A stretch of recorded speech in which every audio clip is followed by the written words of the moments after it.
Stop playing politics with people's lives. The reality is that we will have a vaccine, we believe, before the end of this year. And it will have the capacity to save countless American lives. And your continuous undermining of confidence in a vaccine is it's just unacceptable. And let me also say, you know, the reality is when you talk about failure in this administration, we actually do know what failure looks like in a pandemic.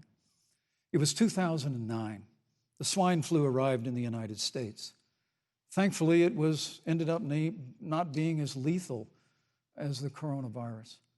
But before the end of the year, when Joe Biden was vice president of the United States, not 7.5 million people contracted the swine flu, 60 million Americans contracted the swine flu. If the swine flu had been as lethal as the coronavirus, in 2009, when Joe Biden was vice president, we would have lost 2 million American lives. His own chief of staff, Ron Klain, would say last year that it was pure luck that they did, quote, everything possible wrong. And we learned from that. They left the strategic national stockpile empty. They left an empty and hollow plan, but we still learned from it. And I think the American people, I'm going to say again, can be proud of what we have done. And Senator, please stop undermining confidence in a vaccine. Senator Harris, let me ask you the same question that I asked Vice President Pence, which is, have you had a conversation or reached an agreement with Vice President Biden about safeguards or procedures when it comes to the issue of presidential disability? And if not, and if you win the election next month, do you think you should? You have 2 minutes uninterrupted. So let me tell you, first of all, the day I got the call from Joe Biden, it was actually a Zoom call, asking me to serve with him on this ticket was probably one of the most memorable days of my life. I thought about my mother, who came to the United States at the age of 19, gave birth to me at the age of 25 at Kaiser Hospital in Oakland, California. And the thought that I'd be sitting here right now, I know would make her proud, and she must be looking down on this. You know, Joe and I were raised in a very similar way.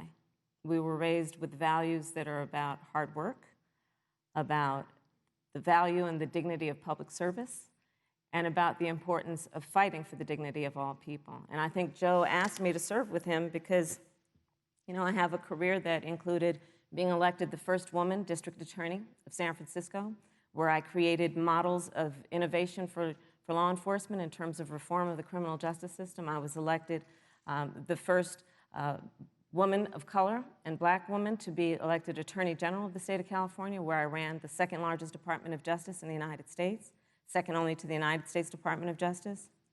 And there I took on everything from transnational criminal organizations to the big banks that were taking advantage of homeowners, to for-profit colleges that were taking advantage of veterans. And then, of course, now I serve in the United States Senate as only the second black woman ever elected to the United States Senate. I serve on the Senate Intelligence Committee, where I've been in regular receipt of classified information about threats to our nation and hotspots around the world. I've traveled the world. I've met with our soldiers in war zones. And I think Joe has asked me to serve with him because he knows that we share a purpose which is about lifting up the American people.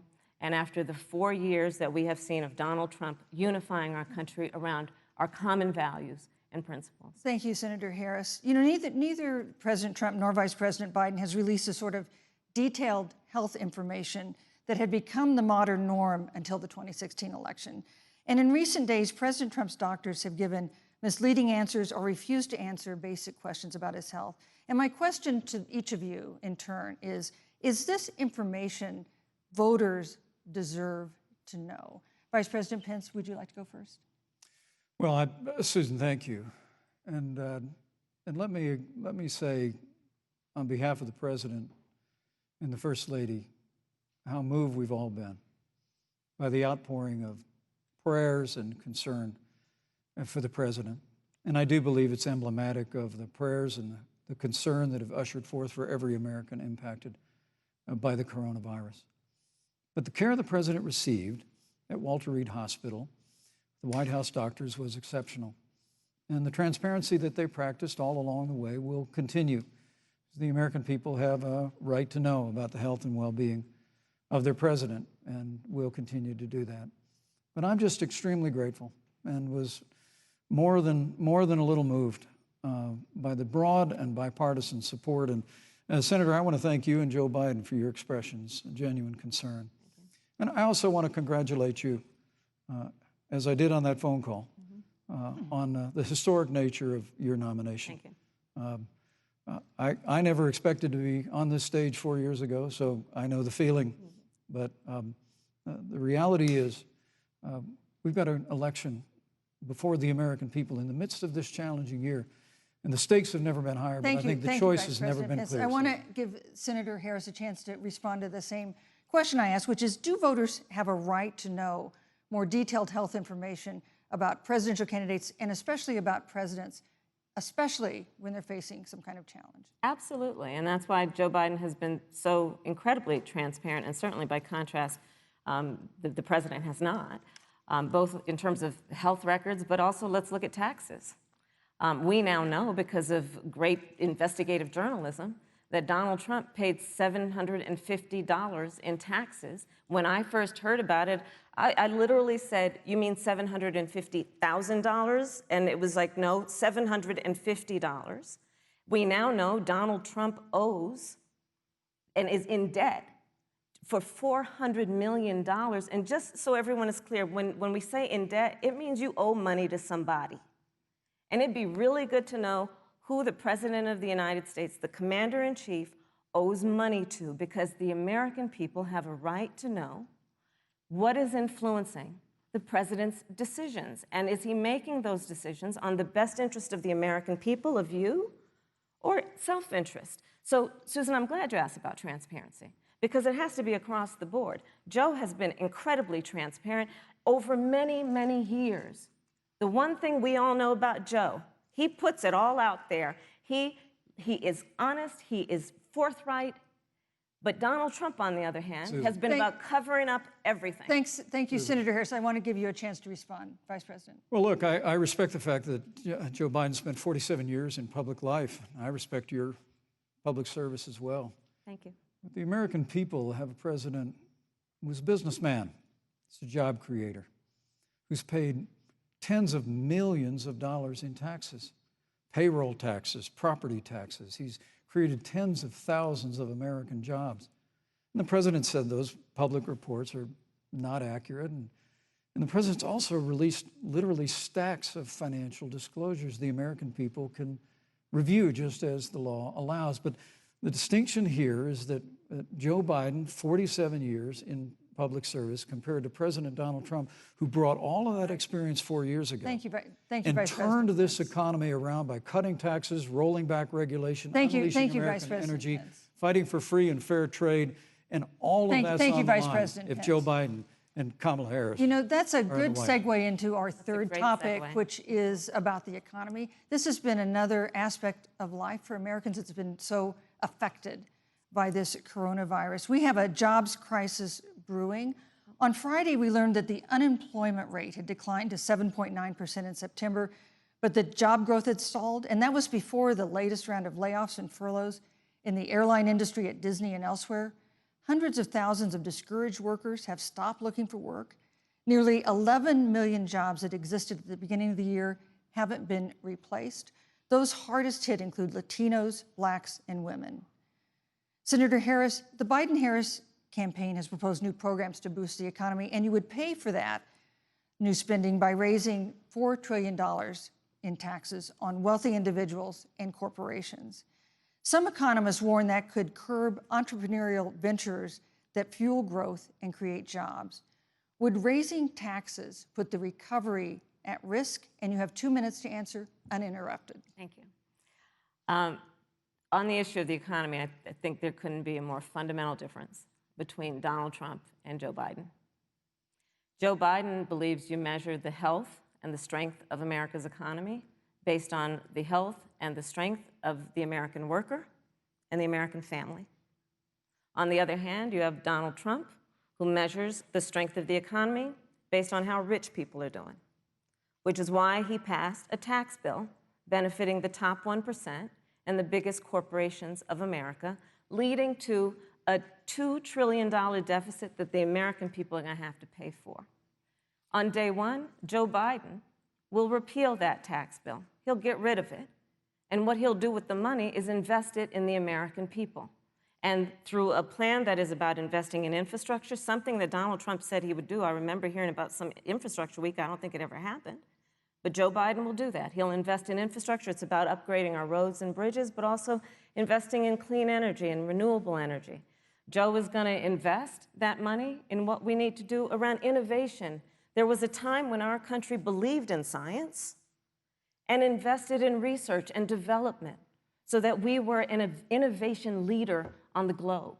Joe Biden will use that money to invest in education. So, for example, for folks who want to go to a 2-year community college, it will be free. If you come from a family that makes less than $125,000, you'll go to a public university for free.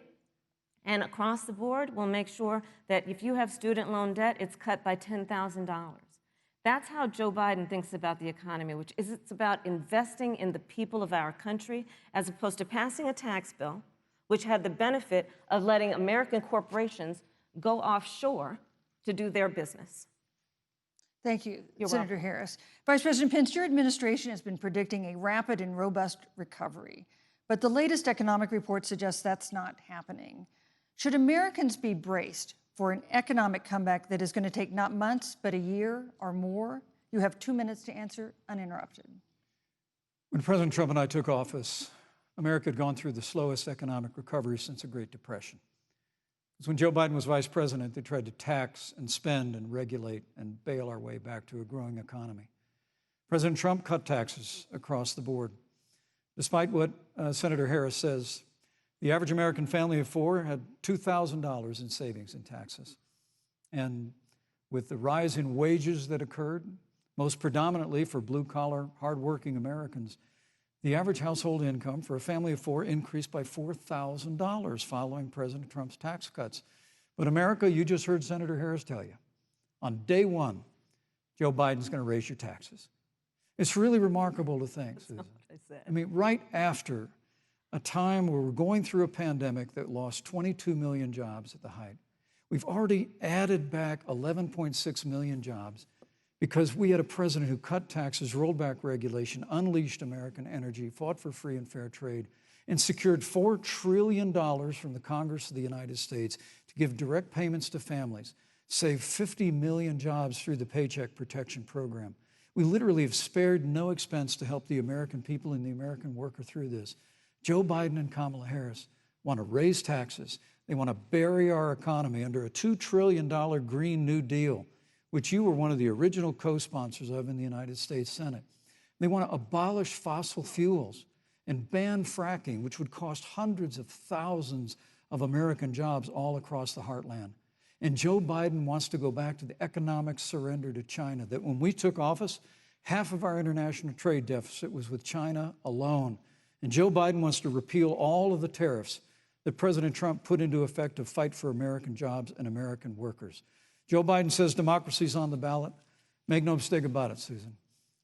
The American economy, the American comeback is on the ballot with 4 more years of growth and opportunity, 4 more years of President Donald Trump. 2021 is going to be the biggest economic year in the history of this country. Thank you, Vice President Pence. Senator Harris. Well, I mean, I thought we saw enough of it in last week's debate, but I think this is supposed to be a debate based on fact and truth. And the truth and the fact is Joe Biden has been very clear. He will not raise taxes on anybody who makes less than $400,000 a year. He said he's going to repeal the Trump tax cuts. Mr. Vice President, I'm speaking. Well, wait. I'm speaking. It'd be important if you said the truth. Joe Biden said twice in the debate last week that he's going to repeal the Trump tax cuts. That was tax cuts that gave the average working family $2,000 in a tax break every single year. Senator, that is absolutely not true. Is he only going to repeal part of the Trump tax cuts? If you don't mind letting me finish, we can then have a conversation, okay? Please. Okay. Joe Biden will not raise taxes on anyone who makes less than $400,000 a year. He has been very clear about that. Joe Biden will not end fracking. He has been very clear about that. Joe Biden is the one who, during the Great Recession, was responsible for the Recovery Act that brought America back. And now the Trump-Pence administration wants to take credit when they rode the coattails of Joe Biden's success for the economy that they had at the beginning of their term. Of course, now the economy is a complete disaster. But Joe Biden, on the one hand, did that. On the other hand, you have Donald Trump, who has reigned over a recession that is being compared to the Great Depression. On the one hand, you have Joe Biden, who was responsible with President Barack Obama for the Affordable Care Act, which brought health care to over 20 million Americans and protected people with pre-existing conditions. And what it also did is it saved those families who otherwise were going bankrupt because of hospital bills they could not afford. On the other hand, you have Donald Trump, who's in court right now, trying to get rid of, the Affordable Care Act, which means that you will lose protections if you have pre-existing conditions. And this is very important, Susan. Yes, and it's but important. we need to give Vice President. I'd just like to, he interrupted me, and I'd like to just finish, please. If you have a pre-existing condition, heart disease, diabetes, breast cancer, they're coming for you.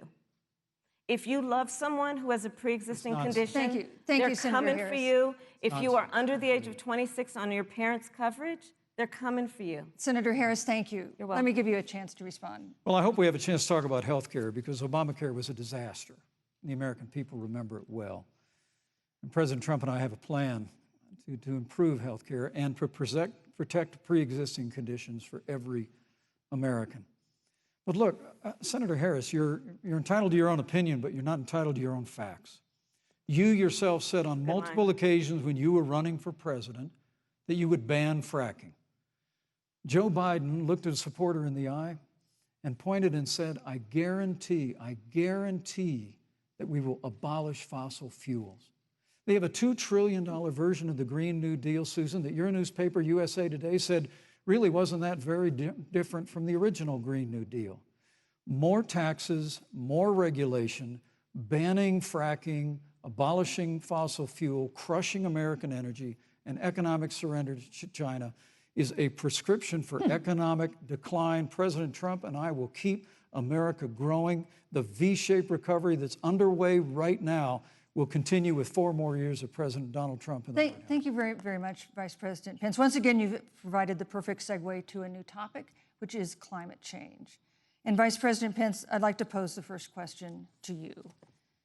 This year, we've seen record-setting hurricanes in the South. Another one, Hurricane Delta, is now threatening the Gulf. And we have seen record-setting wildfires in the West. Do you believe, as the scientific community has concluded, that man-made climate change has made wildfires bigger, hotter, and more deadly, and have made hurricanes wetter, slower, and more damaging? You have 2 minutes uninterrupted. Thank you, Susan. Well, first, I'm very proud of our record on the environment and on conservation. According to all of the best estimates, our air and land are cleaner than any time ever recorded. Our water is among the cleanest in the world. And just a little while ago, the President signed the Outdoors Act. It's the largest investment in our public lands and public parks in 100 years. So President Trump has made a commitment to conservation and to the environment. Now, with regard to climate change, the climate is changing. But the issue is, what's the cause and what do we do about it? President Trump has made it clear that we're going to continue to listen to the science.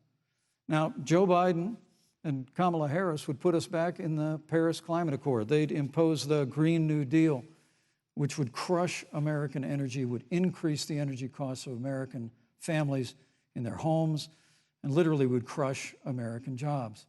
And President Trump and I believe that the progress that we have made in a cleaner environment has been happening precisely because we have a strong free market economy. You know, what's remarkable is the United States has reduced CO2 more than the countries that are still in the Paris Climate Accord, but we've done it through innovation, and we've done it through natural gas and fracking, which, Senator, the American people can go look at the record. I know Joe Biden says otherwise now, as you do, but the both of you repeatedly committed to abolishing fossil fuel and banning fracking. And so by creating the kind of American innovation, we're actually steering toward a stronger and better environment.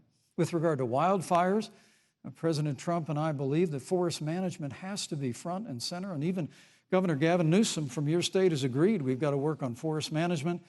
And with regard to hurricanes, the National Oceanic Administration tells us that actually as difficult as they are, Thank you, Vice President. there are no more hurricanes today than there were 100 years ago. Thank you. But many of the climate alarmists Pence, use I'm sorry, your time hurricanes is up. and wildfires to try and Thank sell you, their Vice bill of President goods of Pence. a Green New Deal.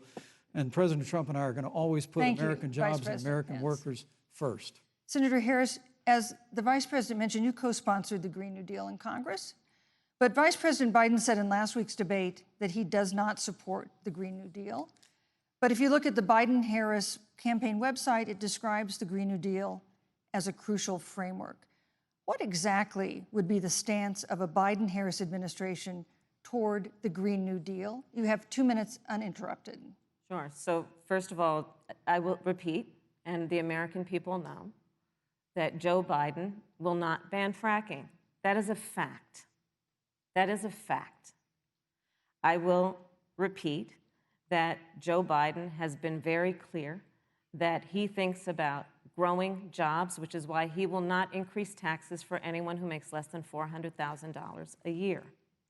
Joe Biden's economic plan, Moody's, which is a reputable Wall Street firm, has said will create 7 million more jobs than Donald Trump's.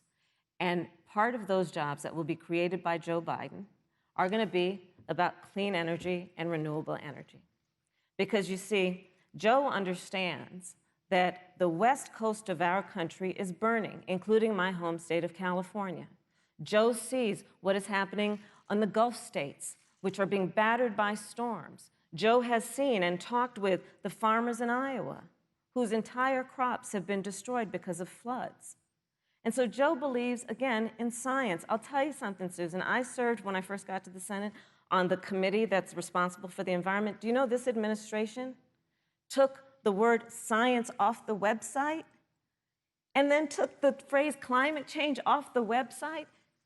We have seen a pattern with this administration, which is they don't believe in science. And Joe's plan is about saying we're going to deal with it, but we're also going to create jobs. Donald Trump, when asked about the wildfires in California, and the question was, you know, the science is telling us this, you know what Donald Trump said? Science doesn't know. So let's talk about who is prepared to lead our country over the course of the next 4 years on what is an existential threat to us as human beings. Joe is about saying we're going to invest that in renewable energy. It's going to be about the creation of millions of jobs. We will achieve net zero emissions by 2050, carbon neutral by 2035. Joe has a plan. This has been a lot of talk from the Trump administration, and really it has been to go backward instead of forward. We will also re-enter the climate agreement with pride. Senator Harris just said that climate change is an existential threat. Vice President Pence, do you believe that climate change poses an existential threat? As I said, Susan, the climate is changing. We'll follow the science. But once again, Senator Harris is denying the fact that they're going to raise taxes on every American. Joe Biden said twice in the debate last week that on day one he was going to repeal the Trump tax cuts. Those tax cuts delivered $2,000 in tax relief to the average family of four across America. And with regard to banning fracking, I just recommend that people look at the record. You yourself said repeatedly that you would ban fracking. You were the first Senate co-sponsor of the Green New Deal. And while Joe Biden denied the Green New Deal, Susan, thank you for pointing out, the Green New Deal is on their campaign website. And as USA Today said, it's essentially the same plan as you co-sponsored with AOC when she submitted it in the Senate. And you just heard the senator say that she's going to resubmit America to the Paris Climate Accord. Look, the American people have always cherished our environment. We'll continue to cherish it. We've made great progress reducing CO2 emissions through American innovation and the development of natural gas through fracking. We don't need a massive $2 trillion Green New Deal that would impose all new mandates on American businesses and American families. Thank you. Joe Biden wants us to retrofit 4 million American business buildings It makes no sense. It will cost jobs. President Trump Thank is you, going to Vice put President America Pence. first. He's going to put jobs first, and we're going to take care of our environment and follow the science. Thank you, But, Vice you know, President on the Pence. issue of jobs, Senator Harris. let's talk about that. The Vice President earlier referred to, as part of what he thinks is an accomplishment, the President's trade war with China. You lost that trade war. You lost it. What ended up happening is because of a so-called trade war with China, America lost 300,000 manufacturing jobs. Farmers have experienced bankruptcy because of it. We are in a manufacturing recession because of it. And when we look at where this administration has been, there are estimates that by the end of the term of this administration, they will have lost more jobs than almost any other presidential administration. And the American people know what I'm talking about. You know, I think about 20-year-olds. You know, we have a 20-year-old, a 20-something-year-old, who are coming out of high school and college right now, and you're wondering, is there going to be a job there for me? We're looking at people who are trying to figure out how they're going to pay rent by the end of the month. Almost half of American renters are worried about whether they're going to be able to pay rent by the end of the month. This is where the economy is in America right now, and it is because of the catastrophe and the failure of leadership of this administration. Thank you, Senator Harris. Vice President Pence, let me give you just 15 seconds to respond, because then I want to move on to Well, I'd love to respond. Look, lost the trade war with China. Joe Biden never fought it. Joe Biden has been a cheerleader for communist China over the last several decades. And again, Senator Harris, you're entitled to your opinion. You're not entitled to your own facts. When Joe Biden was vice president, we lost 200,000 manufacturing jobs, and President Obama said they were never coming back. He said we needed a magic wand to bring them back. In our first 3 years after we cut taxes, rolled back regulation, unleashed American energy, this administration saw 500,000 manufacturing jobs created. And that's exactly the kind of growth we're going to continue to see as we bring our nation through this pandemic. But a Green New Deal, your massive new mandates, your Paris Climate Accord, it's going to kill jobs this time, just like it killed jobs. I just need to respond very briefly, 15 seconds, and then we'll move on. Thank you. Joe Biden is responsible for saving America's auto industry, and you voted against it. So let's set the record straight. Thank you. I'd like to talk about China. We have, as our next topic, we have no more complicated or consequential foreign relationship than the one with China. It is a huge market for American agricultural goods. It's a potential partner in dealing with climate change in North Korea. And in a video tonight, President Trump again blamed it for the coronavirus, saying China will pay. Vice President Pence, how would you describe our fundamental relationship with China? Competitors, adversaries, enemies? You have 2 minutes. Thank you, Susan. Well, before I leave that, let me speak to voting records if I can.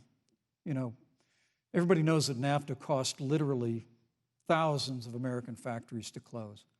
We saw automotive jobs go south of the border. President Trump fought to renegotiate NAFTA. And the United States-Mexico-Canada agreement is now the law of the land. American people deserve to know Senator Kamala Harris was one of only 10 members of the Senate to vote against the USMCA. It was a huge win for American auto workers. It was a huge win for American farmers, especially dairy in the upper Midwest. But Senator, you said it didn't go far enough on climate change, that you put your radical environmental agenda ahead of American auto workers and ahead of American jobs. The American people deserve to know that. It's probably why Newsweek magazine said that Kamala Harris was the most liberal member of the United States Senate in 2019, more liberal than Bernie Sanders, more liberal than any of the others in the United States Senate. So now with regard to China, look, Susan, first and foremost, China is to blame for the coronavirus. And President Trump is not happy about it. He's made that very clear, made it clear again today. China and the World Health Organization did not play straight with the American people. They did not let our personnel into China to get information on the coronavirus until the middle of February. Fortunately, President Trump in dealing with China from the outset of this administration, standing up to China that had been taking advantage of America for decades in the wake of Joe Biden's cheerleading for China. President Trump made that decision before the end of January to suspend all travel from China. And again, the American people deserve to know Joe Biden opposed President Trump's decision to suspend all travel from China. He said it was hysterical. He said it was Thank you, Vice xenophobic. President Pence. But President Trump has Vice stood President Pence, up your to time is China. up. We're going to continue to stand strong. Thank you, Vice President Pence. We want to improve the relationship, but we're going to level the playing field, and we're going to hold Vice President China Pence. accountable for what they did to America with the coronavirus. Thank you. Senator Harris, let me ask you the same question that I asked the Vice President. How would you describe our fundamental relationship with China? Are we competitors, adversaries, enemies? You'll have 2 minutes uninterrupted. Susan, the Trump administration's perspective and approach to China has resulted in the loss of American lives, American jobs, and America's standing. There's a weird obsession that President Trump has had with getting rid of whatever accomplishment was achieved by President Obama and Vice President Biden. For example, they created within the White House an office that basically was responsible for monitoring pandemics. They got rid of it. Not true. There was a team of disease experts that President Obama and Vice President Biden dispatched to China to monitor what is now predictable and what might happen. They pulled them out. We now are looking at 210,000 Americans who have lost their lives. Let's look at the job situation. We mentioned before the trade deal, the trade war, they wanted to call it, with China. It resulted in the loss of over 300 manufacturing jobs and a manufacturing recession, and the American consumer paying thousands of dollars more for goods because of that failed war that they called it. Then let's talk about standing. Pew, a reputable research firm, has done an analysis that shows that leaders of all of our formerly allied countries have now decided that they hold in greater esteem and respect Xi Jinping, the head of the Chinese Communist Party, than they do Donald Trump, the President of the United States, the Commander-in-Chief of the United States. This is where we are today because of a failure of leadership by this administration. Senator Harris, we've seen changes in the role of the United States in terms of global leadership over the past 4 years. And of course, times do change. What's your definition? We've seen strains with China, of course, as the Vice President mentioned. We've seen strains with our traditional allies in NATO and elsewhere. What is your definition of the role of American leadership in 2020? So, you know, I love talking with Joe about a lot of these issues. And, you know, Joe, I think he said it quite well. He says, you know, foreign policy, it might sound complicated, but really it's relationships. So just think about it as relationships. And so we know this in our personal and professional relationships. You got to keep your word to your friends. Got to be loyal to your friends. People who've stood with you, got to stand with them. You got to know who your adversaries are and keep them in check. But what we have seen with Donald Trump is that he has betrayed our friends and embraced dictators around the world. Let's take, for example, Russia. So I serve on the Intelligence Committee of the United States Senate. America's intelligence community told us Russia interfered in the election of the President of the United States in 2016 and is playing in 2020. Christopher Wray, the director of the FBI, said the same. But Donald Trump, the Commander-in-Chief of the United States of America, prefers to take the word of Vladimir Putin over the word of the American intelligence community. You look at our friends at NATO. He has walked away from agreements. You can look at the Iran nuclear deal, which now has put us in a position where we are less safe because they are building up what might end up being a significant nuclear arsenal. We were in that deal, guys. We were in the Iran nuclear deal with friends, with allies around the country. And because of Donald Trump's unilateral approach to foreign policy, coupled with his isolationism, he pulled us out and has made America less safe. So, Susan, it's about relationships. And the thing that has always been part of the strength of our nation, in addition to our great military, has been that we keep our word. But Donald Trump doesn't understand that because he doesn't understand what it means to be honest. Thank you, Senator Harris. Vice President Pence, let me give you a chance to respond. Well, thank you. Well, President Trump kept his word when we moved the American embassy to Jerusalem, the capital of the state of Israel. When Joe Biden was vice president, they promised to do that, and they never did. We've stood strong with our allies, but we've been demanding. NATO is now contributing more to our common defense than ever before, thanks to President Trump's leadership. We've strengthened our alliances across the Asia-Pacific, and we've stood strong against those who would do us harm. You know, when President Trump came into office, ISIS had captured an area of the Middle East the size of Pennsylvania. But President Trump unleashed the American military, and our armed forces destroyed the ISIS caliphate and took down their leader, al-Baghdadi, without one American casualty. Al-Baghdadi was responsible for the death of thousands. But notably, America's hearts today are with the family of Kayla Mueller, her parents of which are here with us tonight in Salt Lake City. Today, 2 of the ISIS killers responsible for Kayla Mueller's murder were brought to justice in the United States. Jihadi John was killed on the battlefield along with the other beetle. The reality is that when Joe Biden was vice president, we had an opportunity to save Kayla Mueller.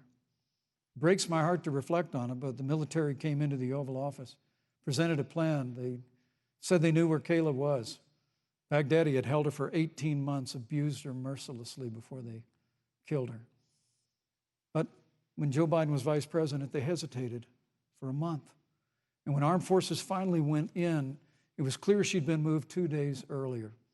And her family says with a heart that broke the heart of every American that if President Donald Trump had been president, they believe Kayla would be alive today. Thank you, Vice Look, President. we destroyed the ISIS caliphate.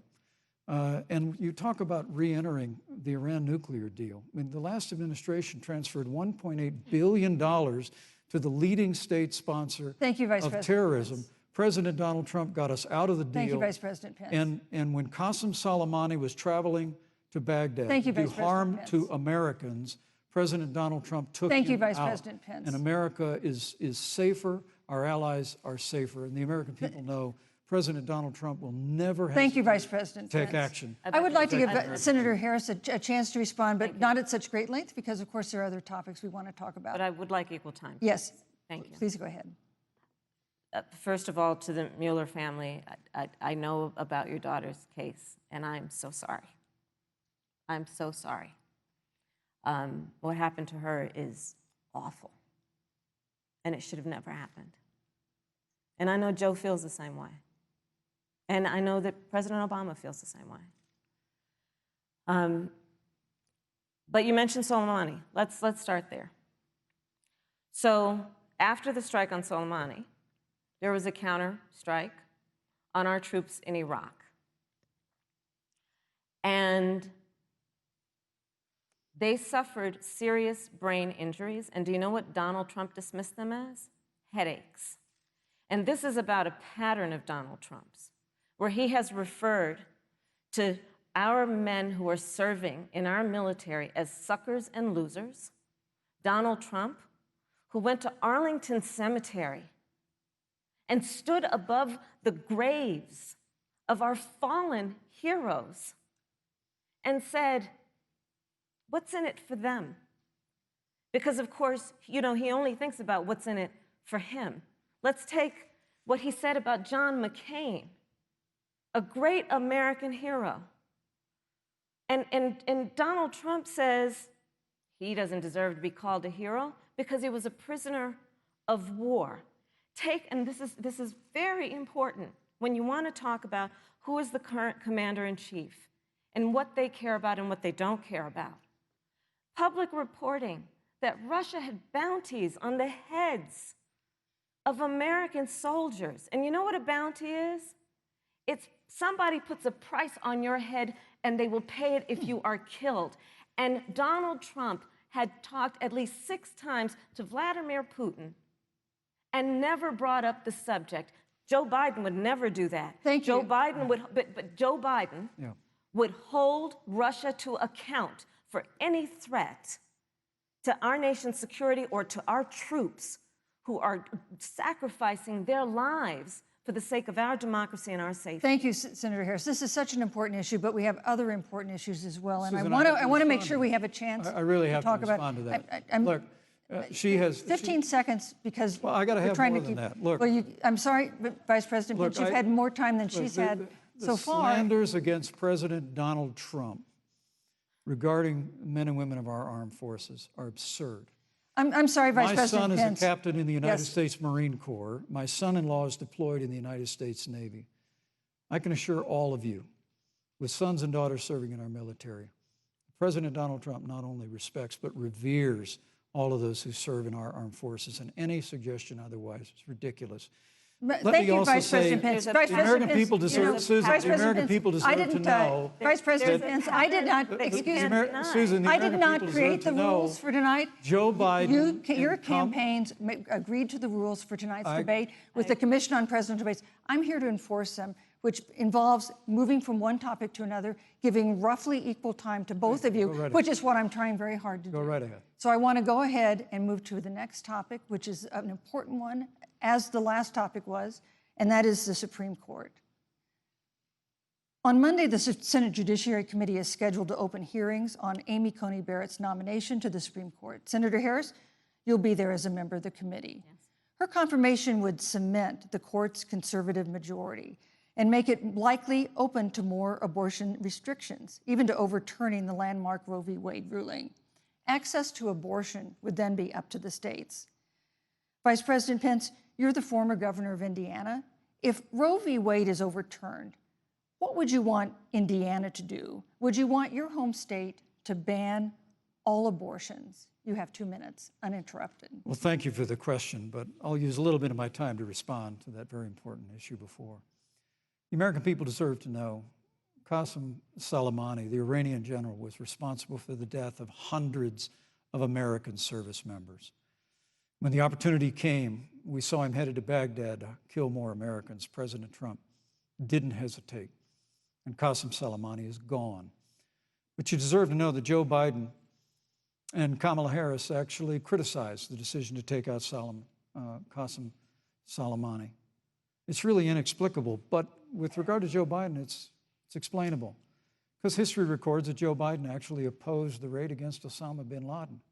It's absolutely essential that we have a commander-in-chief who will not hesitate to act to protect American lives and to protect American service members, and that's what you have in President Donald Trump. Now, with regard to the Supreme Court of the United States, let me say President Trump and I could not be more enthusiastic about the opportunity to see Judge Amy Coney Barrett become Justice Amy Coney Barrett. She's a brilliant woman, and she will bring a lifetime of experience and a sizable American family to the Supreme Court of the United States. And our hope is, in the hearing next week, unlike Justice Kavanaugh received with treatment from you and others, we hope she gets a fair hearing. And we particularly hope that we don't see the kind of attacks on her Christian faith that we saw before. I mean, the Democrat chairman of the Judiciary Committee before, when Judge Barrett was being confirmed for the Court of Appeals, expressed concern that the dogma of her faith lived loudly in her. Dick Durbin of Illinois said that it was a concern. Senator, I know one of our judicial nominees you actually attacked because they were a member of the Catholic Knights of Columbus, just because the Knights of Columbus holds pro-life views and pro-marriage views. Thank you, Vice President Pence. So my hope is that when the hearing takes place, that thank you, Vice President Pence. That Judge Amy Coney Barrett will be respected, thank you, Vice President respectfully, Pence. Voted and confirmed to the Supreme Court of the United States. Senator Harris, you're the senator from and former Attorney General of California. So let me ask you a parallel question to the one I posed to the Vice President. If Roe v. Wade is overturned, what would you want California to do? Would you want your home state to enact no restrictions on access to abortion.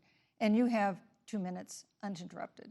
Thank you, Susan. First of all, Joe Biden and I are both people of faith, and it's insulting to suggest that we would knock anyone for their faith. And in fact, Joe, if elected, will be only the second practicing Catholic as President of the United States.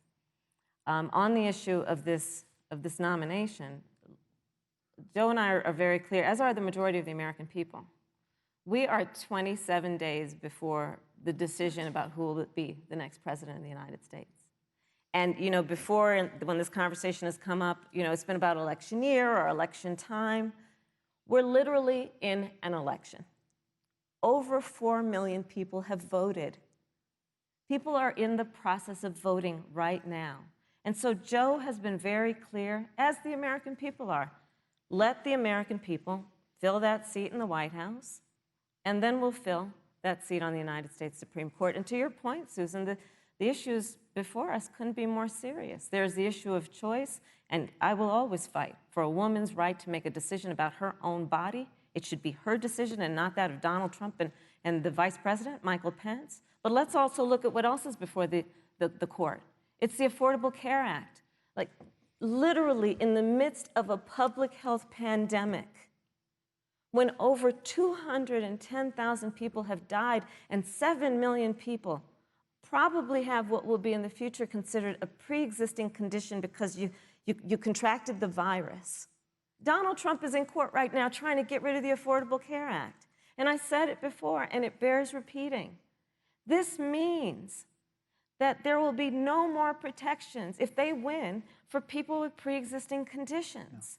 Yeah. This means that over 20 million people will lose your coverage.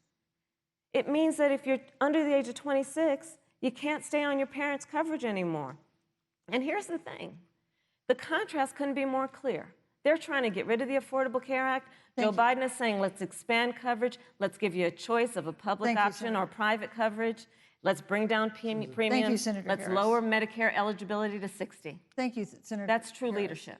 You know, you mentioned earlier, Vice President Pence, that the president was committed to maintaining protections for people with pre-existing conditions. But you do have this court case that you are supporting, your administration supporting, that would strike down the Affordable Care Act. The president says, President Trump says that he's going to protect people with pre-existing conditions, but he has not explained how he would do that. And that was one of the toughest nuts to crack when they were passing the Affordable Care Act. So tell us specifically, how would your administration protect Americans with pre-existing conditions to have access to affordable insurance if the Affordable Care Act is struck down? Well, thank you, Susan. But let me just say, addressing your very first question, I couldn't be more proud to serve as vice president to a president who stands without apology for the sanctity of human life. I'm pro-life. I don't apologize for it. And this is another one of those cases where there's such a dramatic contrast. Joe Biden and Kamala Harris support taxpayer funding of abortion all the way up to the moment of birth. Late-term abortion. They want to increase funding to Planned Parenthood of America. Now, for our part, I would never presume how Judge Amy Coney Barrett would rule on the Supreme Court of the United States, but we'll continue to stand strong for the right to life. When you speak about the Supreme Court, though, I think the American people really deserve an answer, Senator Harris. Are you and Joe Biden going to pack the court if Judge Amy Coney Barrett is confirmed? I mean, there have been 29 vacancies on the Supreme Court during presidential election years, from George Washington to Barack Obama. Presidents have nominated in all 29 cases. But your party is actually openly advocating adding seats to the Supreme Court, which has had 9 seats for 150 years, if you don't get your way. This is a classic case of if you can't win by the rules, you're going to change the rules. Now, you've refused to answer the question. Joe Biden has refused to answer the question. So I think the American people would really like to know, if Judge Amy Coney Barrett is confirmed to the Supreme Court of the United States, are you and Joe Biden, if somehow you win this election, going to pack the Supreme Court to get your way? I'm so glad we went through a little history lesson. Let's do that a little more. In 1864... Well, I'd like you to answer the question. Mr. Vice President, I'm speaking. I'm speaking. Okay. In 1864, one of the, I think, political heroes, certainly of the president, I assume of you also, Mr. Vice President, is Abraham Lincoln. Abraham Lincoln was up for re-election, and it was 27 days before the election, and a seat became open on the United States Supreme Court. Abraham Lincoln's party was in charge not only of the White House, but the Senate. But Honest Abe said it's not the right thing to do. The American people deserve to make the decision about who will be the next president of the United States, and then that person can select who will serve for a lifetime on the highest court of our land. And so Joe and I are very clear. The American people are voting right now, and it should be their decision about who will serve on this most important body for a lifetime. Thank you, And Senator the Harris. people, Susan, are voting right now. They'd like to know if you and Joe Biden are going to pack the Supreme Court if you don't get your way in this nomination. Let's talk about packing. You once Come again on. gave a non-answer. Joe Biden gave a non-answer. Trying to answer you The now. American people deserve a straight answer. And if you haven't figured it out yet, the straight answer is they are going to pack the Supreme Court if they somehow win this election. Men and Mr. women, Vice I President, got to I tell you, think people across this country, if you cherish our Supreme Court, if you cherish the separation of powers, you need to reject the Biden-Harris ticket. Come November the 3rd, re-elect President Donald Trump, and we'll stand by that separation of powers in a 9-seat Supreme Court. Yeah, let's talk about packing the court then. Let's talk about the Please. fact. Yeah, I'm about to. So the Trump-Pence administration has been, because I sit on the Senate Judiciary Committee, Susan, as you mentioned, and I've witnessed the appointments for lifetime appointments to the federal courts, district courts, courts of appeal. People who are purely ideological, people who have been reviewed by legal professional organizations and found to have been not competent, are substandard. And do you know that of the 50 people who President Trump appointed to the Court of Appeals for lifetime appointments, not one is black? This is what they've been doing. You want to talk about packing a court? Let's have that discussion. All right, thank you, Senator. Let's go on and talk about the issue of racial justice. I just want the record to reflect she never answered the question. So maybe you. the next debate, Joe Biden will answer the question, you. but I think Thank the you. American people know the answer. Thank you, Vice President. In March, Breonna Taylor, a 26-year-old emergency room technician in Louisville, was shot and killed after police officers executing a search warrant in a narcotics investigation broke into her apartment. The police said they identified themselves. Taylor's boyfriend said he didn't hear them do that. He used a gun registered to him to fire a shot, which wounded an officer. The officers then fired more than 20 rounds into the apartment. They say they were acting in self-defense. None of them have been indicted in connection with her death. Senator Harris, in the case of Breonna Taylor, was justice done? You have 2 minutes. I don't believe so. And I've talked with Breonna's mother, Tamika Palmer, and her family. And her family deserves justice. She was a beautiful young woman. She had as her life goal to become a nurse, and she wanted to become an EMT to first learn what's going on out on the street so she could then become a nurse and save lives. And her life was taken unjustifiably and tragically and violently. And it brings me to, you know, the 8 minutes and 46 seconds that America witnessed, during which an American man was tortured and killed under the knee of an armed, uniformed police officer. And people around our country of every race, of every age, of every gender, perfect strangers to each other, marched shoulder to shoulder, arm in arm, fighting for us to finally achieve that ideal of equal justice under law. And I was a part of those peaceful protests. And I believe strongly that, first of all, we are never going to condone violence, but we always must fight for the values that we hold dear, including the fight to achieve our ideals. And that's why Joe Biden and I have said on this subject, look, and I'm a former career prosecutor. I know what I'm talking about. Bad cops are bad for good cops. We need reform of our policing in America and our criminal justice system, which is why Joe and I will immediately ban chokeholds and carotid holds. George Floyd would be alive today if we did that. We will require a national registry for police officers who break the law. We will, on the issue of criminal justice reform, get rid of private prisons and cash bail, and we will decriminalize marijuana, and we will expunge the records of those who have been convicted of marijuana. This is a time for leadership on a tragic, tragic issue of unarmed Black people in America who have been killed. Thank you, Senator Harris. Vice President Pence, let me pose the same question to you. In the case of Breonna Taylor, was justice done? You have 2 minutes, uninterrupted. Well, our heart breaks for the loss of any innocent American life. And the family of Breonna Taylor has our sympathies. But I trust our justice system, a grand jury that refused the evidence. And it really is remarkable that as a former prosecutor, you would assume that an impaneled grand jury looking at all the evidence got it wrong. But you're entitled to your opinion, Senator. I think, look, and with regard to George Floyd, there's no excuse for what happened to George Floyd. And justice will be served. But there's also no excuse for the rioting and looting that followed. I mean, it really is astonishing. Flora Westbrook is with us here tonight in Salt Lake City. Just a few weeks ago, I stood at what used to be her salon. It was burned to the ground by rioters and looters. And Flora is still trying to put her life back together.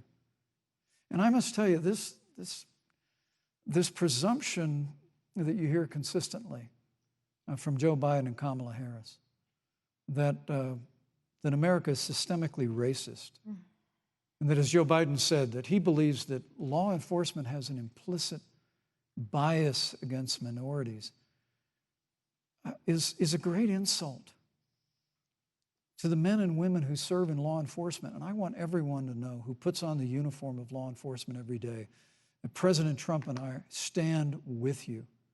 And it is remarkable that when Senator Tim Scott tried to pass a police reform bill, brought together a group of Republicans and Democrats, Senator Harris, you got up and walked out of the room. And then you filibustered Senator Tim Scott's bill on the Senate floor that would have provided new accountability, new resources. Look, we don't have to choose between supporting law enforcement, improving public safety, and supporting our African-American neighbors and all of our minorities. Under President Trump's leadership, we'll always stand with law enforcement, and we'll do what we've done from day one, and that is improve the lives of African Americans. Thank you, Vice President Record unemployment, record investments in Pence, education, and we'll fight for school choice for all of our minorities. Thank you, Vice President. I'd like to respond. Senator Harris. I will not sit here and be lectured by the Vice President on what it means to enforce the laws of our country. I am the only one on this stage who has personally prosecuted everything from child sexual assault to homicide. I'm the only one on this stage who has prosecuted the big banks for taking advantage of America's homeowners. I'm the only one on this stage who prosecuted for-profit colleges for taking advantage of our veterans.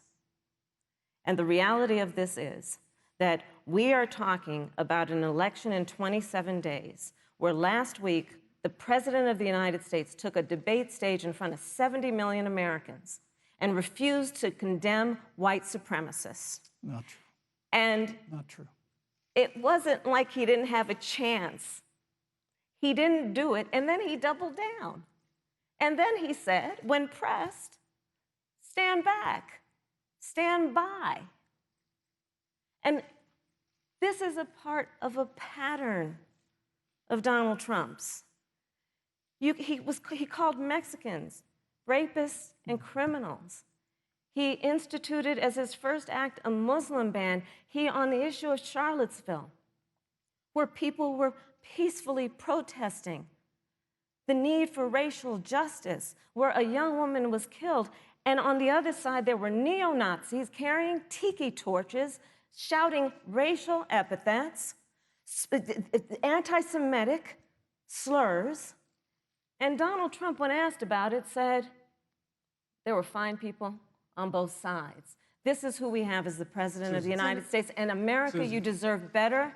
Joe Biden will be a president who brings our country together. Senator Harris, and recognizes the beauty in our diversity and the fact that we Senator all Harris, have so much more in common than what separates us. Vice President Pence, let me give you a minute to respond. Thank you, Susan. I appreciate that very much. You know, I think this is one of the things that makes people dislike the media so much in this country, Susan, is that you selectively edit, just like Senator Harris did, comments that President Trump and I and others on our side of the aisle make. I mean, Senator Harris conveniently omitted, after the president made comments about people on either side of the debate over monuments, he condemned the KKK, neo-Nazis, and white supremacists, and has done so repeatedly.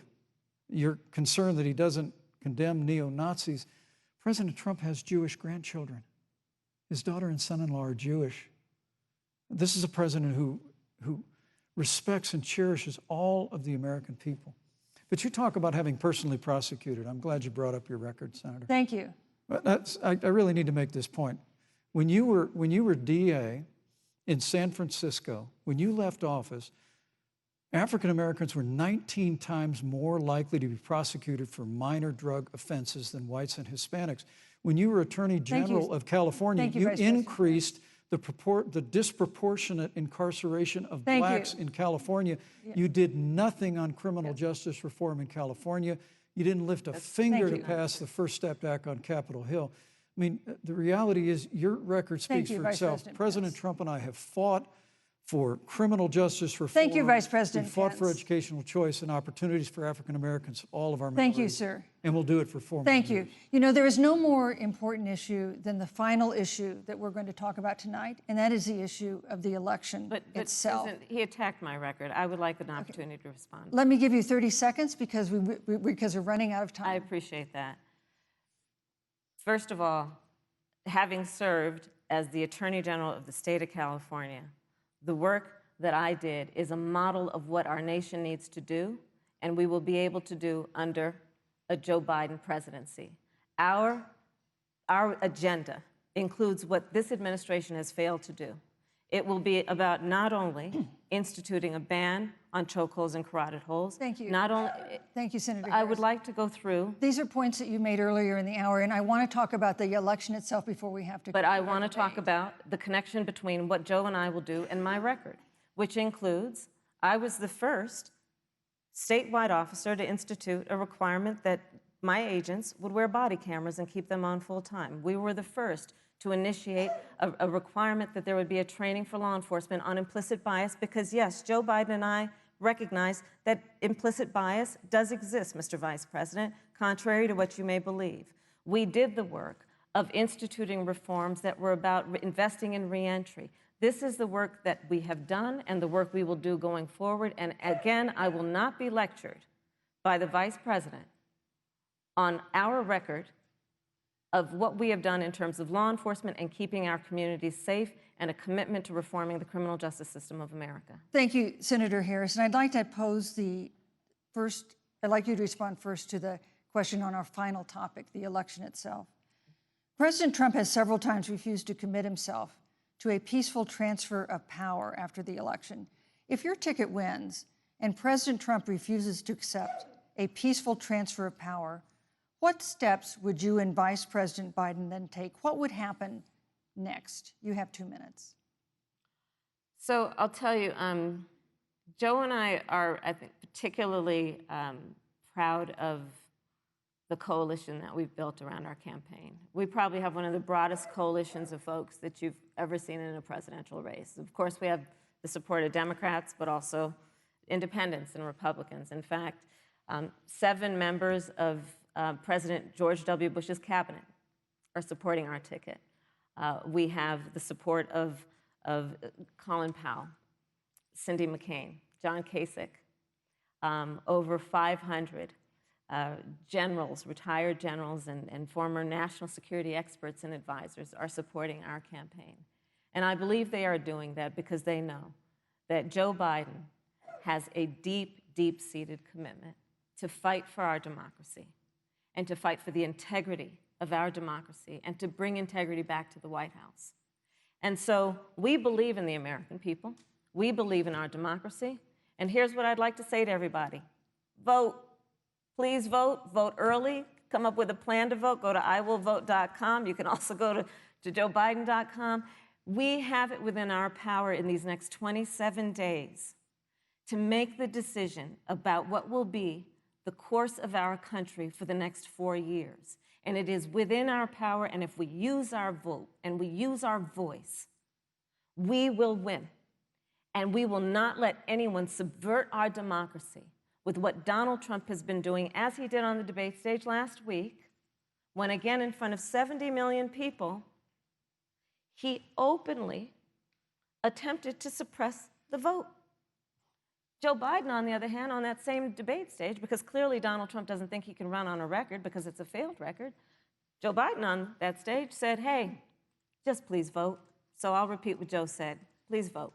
Thank you, Senator. Vice President Pence, President Trump has several times refused to commit himself to a peaceful transfer of power after the election.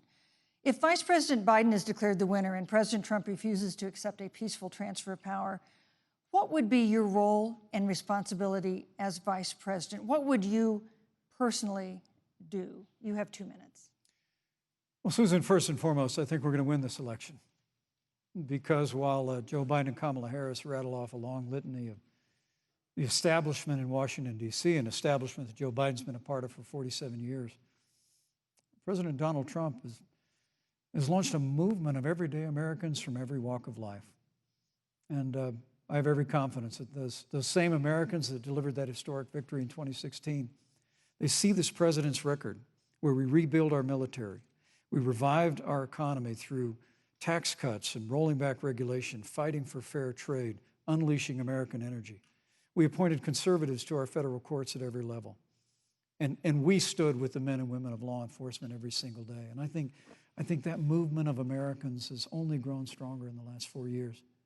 But when you talk about accepting the outcome of the election, I must tell you, Senator, your party has spent the last 3.5 years trying to overturn the results of the last election. It's amazing. When Joe Biden was Vice President of the United States, the FBI actually spied on President Trump and my campaign. I mean, there were documents released this week that the CIA actually made a referral to the FBI documenting that those allegations were coming from the Hillary Clinton campaign. And of course, we've all seen the avalanche, what you put the country through for the better part of 3 years until it was found that there was no obstruction, no collusion, case closed. And then, Senator Harris, you and your colleagues in the Congress tried to impeach the President of the United States over a phone call. And now Hillary Clinton has actually said to Joe Biden that in her words, under no circumstances should he concede the election. So let me just say, I think we're going to win this election. President Trump and I are fighting every day in courthouses to prevent Joe Biden and Kamala Harris from changing the rules and creating this universal mail-in voting that will create a massive opportunity for voter fraud. And we have a free and fair election. We know we're going to have confidence in it. And I believe in all my heart that President Donald Trump's going to be reelected for 4 more years. You know, I've written all the questions that I've asked tonight, but for the final question of the debate, I'd like to read a question that someone else wrote. The Utah Debate Commission asked students in the state to write essays about what they would like to ask you. And I want to close tonight's debate with the question posed by Brecklin Brown. She's an 8th grader at Springville Junior High in Springville, Utah. And here's what she wrote, quote, "When I watch the news, all I see is arguing between Democrats and Republicans. When I watch the news, all I see is citizen fighting against citizen. When I watch the news, all I see are 2 candidates from opposing parties trying to tear each other down. If our leaders can't get along, how are the citizens supposed to get along?" And then she added, "Your examples could make all the difference to bring us together," end quote. So to each of you in turn, I'd like you to take 1 minute and respond to Brecklin. Vice President Pence, you have 1 minute. Brecklin, it's a wonderful question. And let me just commend you for taking an interest in public life. I started following the news when I was very young. And in America, We believe in a free and open exchange of debate. And we celebrate that. And it's how we've created literally the freest and most prosperous nation in the history of the world. But I would tell you that don't assume that what you're seeing on your local news networks is synonymous with the American people. You know, I look at the relationship between Justice Ruth Bader Ginsburg, the late justice who we just lost from the Supreme Court, and the late Justice Antonin Scalia. They were on polar opposites on the Supreme Court of the United States, one very liberal, one very conservative. But what's been learned since her passing was the two of them and their families were the very closest of friends. I mean, here in America, we can disagree. We can debate vigorously, as Senator Harris and I have on this stage tonight. But when the debate is over, we come together as Americans. And that's what people do in big cities and small towns all across this country. So I just want to encourage you, Brecklin. I want to tell you that we're going to work every day to have government as good as our people. And the American people each and every day love a good debate. We love a good argument. But we always come together and are always there for one another. Thank you, in Vice times of President. need. And we've especially learned that Thank you, through Mr. the Vice President. difficulties of this year. Senator Harris, what would you say to Brecklin? First of all, I love hearing from our young leaders. And when I hear her words, when I hear your words, Brecklin, I know our future is bright because it is that perspective on who we are and who we should be that is a sign of leadership and is something we should all aspire to be. And that, you know, that brings me to Joe. Joe Biden, one of the reasons that Joe decided to run for president is after Charlottesville, which we talked about earlier. It so troubled him and upset him, like it did all of us, that there was that kind of hate and division. What propelled Joe to run for president was to see that over the course of the last 4 years, what Brecklin described has been happening. Joe has a long-standing reputation of working across the aisle and working in a bipartisan way. And that's what he's going to do as president. Joe Biden has a history of lifting people up and fighting for their dignity. You mean you have to know Joe's story to know that Joe has known pain, he has known suffering, and he has known love. And so, Brecklin, when you think about the future, I do believe the future is bright. And it will be because of your leadership, and it will be because we fight for each person's voice through their vote, and we get engaged in this election because you have the ability through your work and through, eventually, your vote Thank you, to Senator determine Harris. the future of our country and what its leadership looks like. Thank you, Senator Harris. Thank you, Vice President Pence. Thank you so much for being with us tonight. We want to thank also the University of Utah for its hospitality, and most of all, our thanks to all the Americans who watched this debate tonight. Again, our best wishes for a quick recovery to President Trump, the First Lady, and everyone who is battling COVID-19. The second presidential debate is next week on October 15th, a town hall style debate in Miami. We hope you'll join us then. Good evening.